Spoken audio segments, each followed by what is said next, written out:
जातस्य हि ध्रुवो मृत्युः ध्रुवं जन्ममृतस्य च तस्मादपरिहार्येऽर्थे न त्वं शोचितुमर्हसि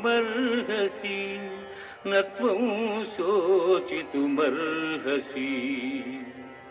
పుట్టిన వానికి మరణము తప్పదు, మరణించిన వానికి జన్మము తప్పదు. అనివార్యమగు ఈ విషయమును గూర్చి శోకింపతగదు.